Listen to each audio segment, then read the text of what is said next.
Welcome to the pre-taping of It Happened in Grand Prairie, our history tape for June the 20th, 2000. This will be our history tape number 400, number 400, and we are very honored today to interview someone that has caused a lot of history to be happening in Grand Prairie, and who knows, maybe some in the future. And we're so pleased to welcome, first of all, Father Denny O'Mara from the Immaculate Conception Catholic Church and School. Welcome to the set. Thank you. It's good to be here. We are just so pleased to have tied you down this afternoon, and we want to have a very special young man also to thank for assuring us that he would see that you not only received your invitation, but that you'd show up. And isn't that wonderful? Mr. Bill Moser of Independent Bank here in Grand Prairie, Texas, and also a member of the Immaculate Conception Catholic Church, and a strong supporter of the school and the Boy Scouts and all of the things that go on at your place, and the Wellness Center that we're going to talk about. We want to make this history tape number 400 a very special salute to a young man that has been a real great benefit not only to his congregation, his church and his school, but has flowed out into the community in an outreach fashion that's touched many, many lives, including the life of your speaker. And we would like very much for you to look out into your camera, Father Denny, and tell us about the real Father Denny, the history of where you were before you came to Grand Prairie, Texas. Tell us, give us about a 3 to 5 minute dissertation about some of the exciting things you've done and some of the exciting places you've served. Well, I was ordained priest in Boston in 1961 and went to Italy for 4 years and Ireland for 1 year before going to Australia for 10 years. In Australia, working there in both teaching and working with the homeless, and learning a lot there from both students preparing to be missionaries and men and women who came to our center to learn about cross-cultural understanding and ministry. And then the work with the homeless introduced me to both the need for that particular shelter that was run by the St. Vincent de Paul and the other shelters of the other churches in town there in Sydney, Australia, and gave me an interest in alcoholism and drug addiction, which has been a great help in ministry here in the United States. First in New Mexico for 7 years, and then here in Grand Prairie. And before New Mexico, I was 7 years in South America, in Chile. First learning Spanish in Bolivia, living with a family and learning to understand Spanish and even speak it a little bit, going to Chile, working in 2 communities there. The first one with 5 or 6 different centers in it, with about 15,000 people, and then the second one, a ministry in a neighborhood, living in a neighborhood, in an ordinary house, no office, no telephone or anything, and very simple lifestyle. During the time of a military dictatorship in Chile, when General Augusto Pinochet, Bill referred to him as my good friend, and military dictatorships generally don't like jokes, and Bill could bear witness that I'm a bad joke teller, and so for my jokes, I was asked to leave, given an escort to the airplane and sent off to back to the U.S. Because during the military dictatorship, there was torture in Chile. Yes. And because of that, a group of us who protested peacefully and prayerfully about that in a Christian anti-torture group and got arrested a number of times. Because of that, then General Pinochet expelled a few from Chile, including myself. So Made you an example, didn't he? Of a sort. I don't know. I was told afterwards that he was angry at the Catholic Church and at God because he had lost this election. They would have put him in as a candidate for becoming the Democratic elected president, and because he lost that, he blamed God and the Catholic Church and the bishops, and so at that time it was convenient for him to expel one member of the church. And so I was the one that happened to be expelled. And you came back to the United States, and from there, did that send you to New Mexico, or was there an interim That's right, place? New Mexico.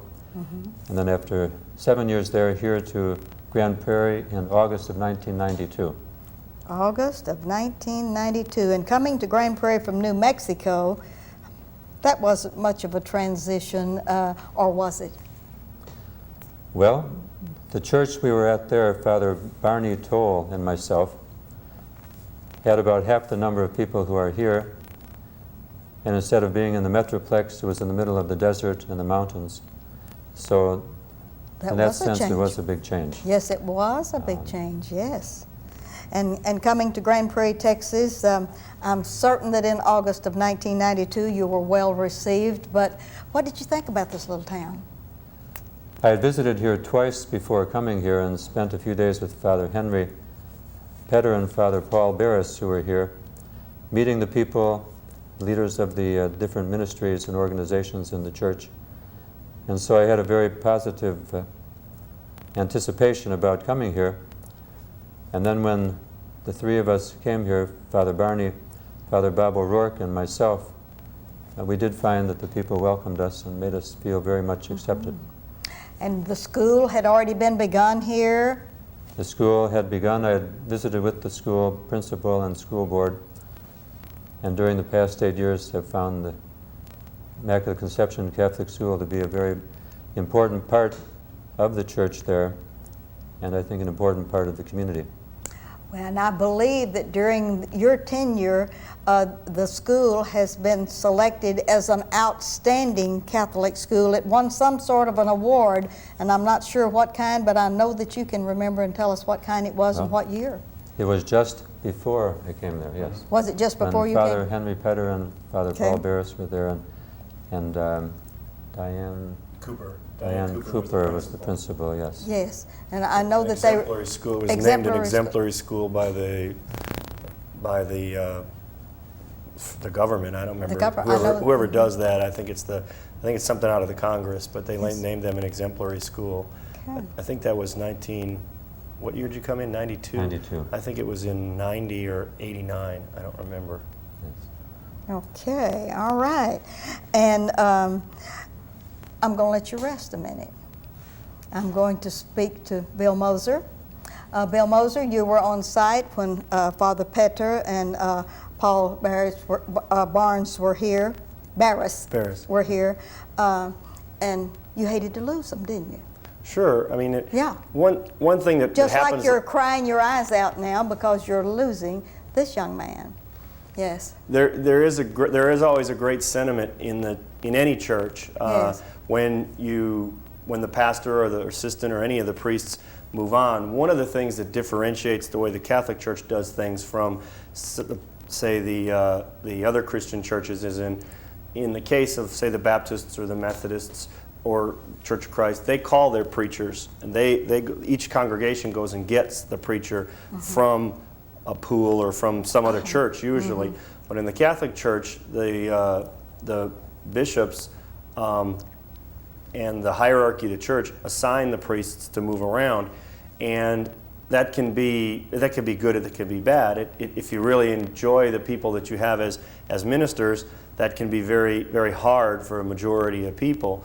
But what it does is it gives the priests, I think, a much more broader, like as Father was saying about the experiences he gained in Australia helped him when he came to New Mexico and to Grand Prairie, because he was dealing with some of the same elements, and it's a good thing, I think, to see those different aspects or the same aspects in different people. It helps you deal with that, and the reverse is true of the congregation. The congregation knows that they're going to be there regardless of what priest is there, and so they tend to think that they have a little bit more at stake sometimes than the priest does, but at the same time they have to look to the priest for leadership. I think a lot of people make a mistake, particularly in today's Catholic Church, in thinking that it's a democracy, and it's not. It's an oligarchy. It's run by a hierarchy of people that make the rules and make the orders, and And some people can't understand that. Personally, for me, it's a very cut and dried situation. It makes it real easy to understand. You know what to expect. Right. You know what to expect. You know what the rules are. You know what's right and what's wrong. And at least in our church, there's rules for everything. And that's one of the things that I enjoy about it. But one of the things that I think was very beneficial when Father Denny and Father Barney and Father Bob came, Immaculate Conception, being where it's located, is in a heavily Hispanic area of the city. And it was the only Catholic church in Grand Prairie up until 6, 7, 8 years ago. And then they built St. Michael's in South Grand Prairie. And the problem that we were having at Immaculate Conception before Father Denny got here was that we ended up with a divided church. We had a priest that spoke Spanish as his first language, ministering to the Hispanics, and we had a priest that spoke English as his first language, ministering to the Anglos. And there's another priest, Father Orozco, that was here at the same time that Father Petter and Father Burris were here. And Father Orozco ministered to the Hispanics. And now Father Henry learned Spanish and knew it and tried that, and Father Orozco learned English and tried to do that too. But there was still a lack of understanding, I think, in the cultural aspects. What these three priests were able to do was, because, and this is my opinion, I mean, I have other people that share this, but this is my opinion, because of the fact that they were Anglos, they got the attention and the people who were the Anglo part of the congregation behind them, and were able to help us move forward in that direction. But at the same time, because they had all spent so much time immersed in those other Spanish-speaking cultures and learning that culture, they knew what to expect from those people, and those people, because they had spent so much time in that culture, knew what to expect from them. And there was a great bridging of the gap that was forming between the Anglo side of the church and the Hispanic side of the church. And that really brought our church together a lot more than it ever had been before. And I think I personally believe that was the best thing that they did and brought to our church. And again, that's just my opinion, but I mean, it made it one church again, and we were, in danger, in my opinion, of becoming two separate congregations and who didn't interact at all anymore. And now it's not that way, and I think that's great. And the same thing with the school. The school had won that exemplary award back in the late 80s, I believe it was, and had kind of been on a downward slide because lack of enthusiasm towards the school, lack of support maybe from the congregation to the school.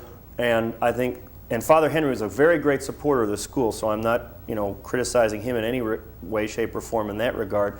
But I think they revitalized the enthusiasm for the school and got more of the congregation involved in that effort. And now, when Father first got there, I think we had 220 kids enrolled in the school, and I think we ended last year at 345 or something like that. So, and the schools is actually doing better than the church is now. I mean, those type of things, I think, were really added benefits of having and the missionary aspect of their order. Normally we have what are called diocesan priests come into the inn. Father Henry is a diocesan priest. He's in the diocese still, but he's up in Plano, I think, right now. Whereas, Father Denny has been all over the world, and his order is a missionary order, so they go all over the world and learn things and see things, and I think that's been a big advantage to us too. Plus, his familiarity with the idea of the wellness center and all that.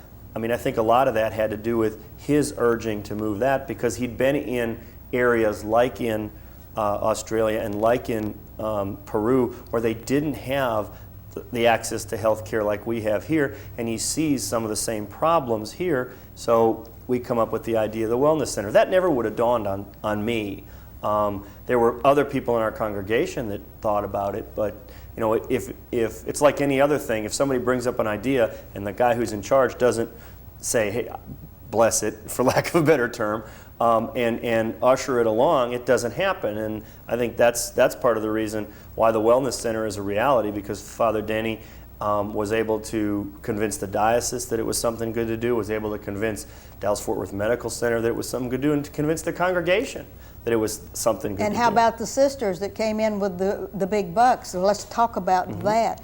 I am so excited about your wellness center, and that makes it even more sad for me to bid you farewell from this before that gets completely on board and in work and all this. Tell us where the idea and the concept of the wellness center, because that's going to be an exciting thing that's happening in Northeast Grand Prairie, all that stems from your congregation and from your school and from your thoughts.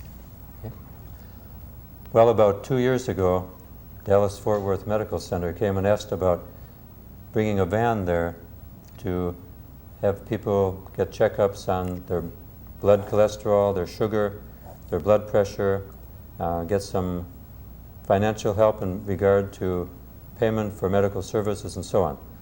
And from that, probably more than, I'd say up to 1,000 people have been seen over the last 2 years. How wonderful. 430 during the last year. We just got the report day before yesterday. And Bob Briggs, who's the business manager at the church and is a registered nurse RN, also master of surgical nursing, had been a director of a hospital in St. Mary's Hospital in Roswell, New Mexico, had also worked with the Medicare and Medicaid in the state of New Mexico. So he had retired back to, or come here to Grand Prairie, was our parish council president before being business manager. So he helped with the van, and people were coming to the van who had no access to medical care. Many Spanish-speaking people, many Anglo people. And so gradually it was seen that this area needs more medical services, basic medical services, referrals, and so on.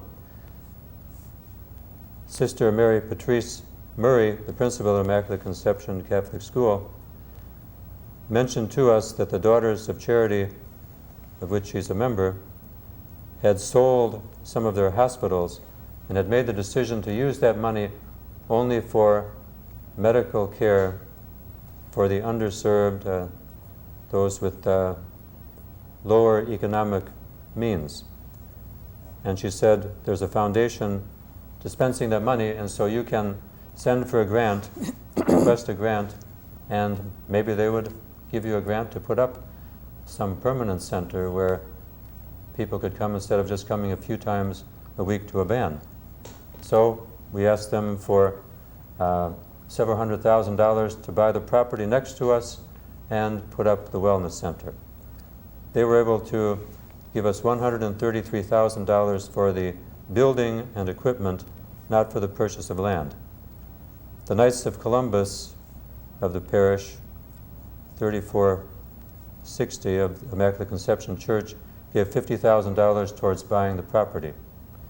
The Catholic Foundation of Dallas then gave $50,000 in order to make possible the purchase, and a generous parishioner gave $60,000 to make possible that purchase of $160,000 for 2.5-acre property next to our church, fronting on Small Street. And so that's how what was a need, a vision, a dream became a reality through the donations of these two groups and the individual parishioner, member of our church. Right now, the stage is at where the contract has come into the office yesterday. The architect and lawyer will be looking at it over the next day or two. It's planned that it will be signed the end of this week, and that then Ramtech Corporation, the leading modular building company in the country, will go to work on the plans, which include 2 dental chairs. The dental community of Grand Prairie has been very generous. They bought equipment from the Navy base that closed there in Jefferson. They've purchased that already. Dallas-Fort Worth Medical Center and some other entities have donated probably $30,000 worth of equipment that are now in storage.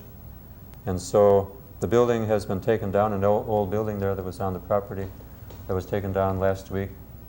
And so it's in motion now that the final payment has been received from the Daughters of Charity, and we can go ahead on bringing to a reality the Modular Building Wellness Center. And Bob Briggs is the director of that, and he's the one who's coordinating all of these efforts.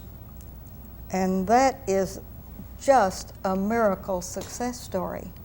It is very wonderful. It really is wonderful. And to orchestrate all of that and to pull all that together, Mr. Bill, would you like to comment on any of that? I know that you had a part and your finger in some of all of this, and as a financial genius of Independent Bank and the Chamber of Commerce treasurer and all of the other things that you do in Grand Prairie, I'd like for you to just comment, especially on this Wellness Center. It has been an exciting adventure for me to see it unfold.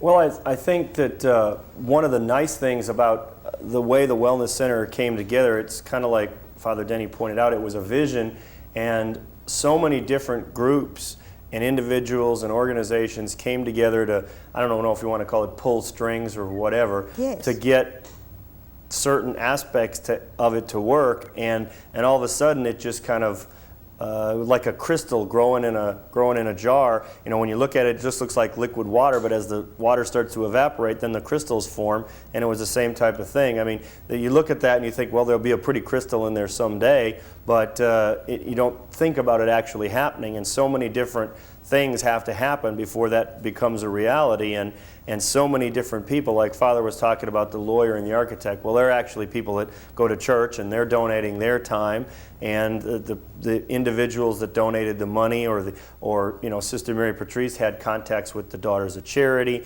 and Bob Briggs had contacts with, you know, the medical community and Dallas-Fort Worth Medical Center, and the dentist, or the dental stuff that Father was talking about. Dr. Janelle Bicknell got together with there's a dentist organization in Grand Prairie, and she got them on the idea of doing this, of having a chair there, because the problem is that you can offer dental care to people, but if they don't have any place to go to get it on a regular basis, it's not going to help. And so now we've got a place to set it up, we've got the equipment, and as a matter of fact, right now, Dr. Bicknell's in the Grand Prairie Rotary Club with me, and the Rotary Club is running a golf tournament, which happens, I know they'll kill me because I can't remember the date, but I don't golf. It's this month sometime. I think it's the last day of this month. But one of the things we're doing with the proceeds from that golf tournament is buying a mobile dental chair that can go out to the grade schools and do special procedures on the kids who are in first and second grade, and get them in the habit of good dental hygiene, so they don't have to end up coming to a place, you know, or not coming to a place like this, but coming there later after the fact and the problems have already occurred. That way, you know, you stop the problem before it even happens. So, you know, that's some of the kind of stuff that's been really amazing to me about the way this thing has come together. It's been so many different organizations. And so many times during the formation of this, it looked like it wasn't going to work, and something was going to stop, and it was going to be a roadblock. We were $60,000 short on the money for the property, and just one day out of the blue, somebody came up to me and said, "How much money do y'all need for that?" Because I'm also the president of the finance committee, and so they thought I had something to do with that, and I said, well, this is how much we got here, here, and here, and this particular individual said, well, how about if I throw in the rest? And I said, hey, that sounds great to me. That was a hallelujah chorus right but, there, yes. And I mean, that was just totally out of the blue, and that's the way a lot of this stuff has happened. So I mean, it's truly, I mean, it's obvious to me that the prayer and the hard work and everything that's gone into this thing is coming to fruition, because it's becoming a reality, and that's what's really neat about it, to see the way so many people have worked together to make this thing a reality, and now we're going to get it. And it's going to be good for the whole city. It's not just going to be good for Immaculate Conception. It's not going to be just good for Grand Prairie, because now the diocese is looking at our plan and thinking about replicating it in other places. In other places, oh. Isn't that true? Isn't that great? And the city of Grand Prairie has been very supportive and cooperative too. You have a good school, you have a good church, you have a wonderful wellness center coming on board, and you're leaving. Give us the magic date that you're leaving and where you're going and what you're going to be doing, or have you been assigned yet? Okay. August 15th is the day that we're planning to leave.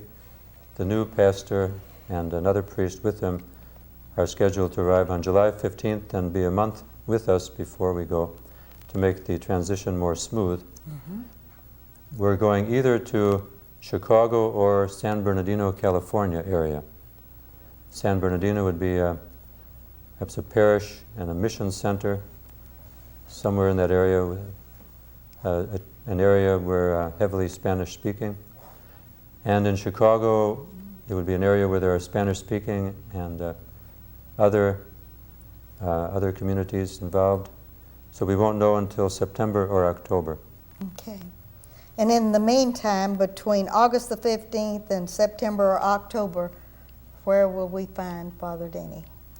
You might find me with a fishing rod in my hand, or a book, sometimes the good book, Yes. the Bible, visiting family members and friends Yes. around the Chicago area and other places, doing mini courses, or nothing long, too exhausting, but a week, 10 days, 3 days, weekends, and doing some, helping out in some local area churches in the Chicago area on weekends, and recovering from 8 years of very, say, enjoyable, and I'm very thankful for the ministry. The last 8 years, the people, the community, not just Immaculate Conception Church, but also those who take part in our ministerial alliance from the other churches in town, the wider community, including people like yourself. It's been a very big blessing for me, and the people at the church have been, say, very welcoming, and we've worked together. Someone asked me the other day, and I said, well, as I leave, I asked the Lord to forgive me for my mistakes and the things I did not do that I needed to do. Thankful for the good things that happened, and asking the Lord to bless the people who have blessed me in so many ways. That's wonderful. In the half minute that we have left, I'd like to thank you very much for being such a great influence to your congregation, to your school, to the community, and the outreach that you have done, for always appearing at the Liberty Bell when we have the National Day of Prayer, and your presence always there is such a joy, and I want to thank you personally. Well, thank you very much. Godspeed Thank to you. a very fine young man. Bill, thank you Thank for you being for the having me. other part of this interview, and we appreciate it. And this is Ruthie Jackson reminding you that history is as we live and do.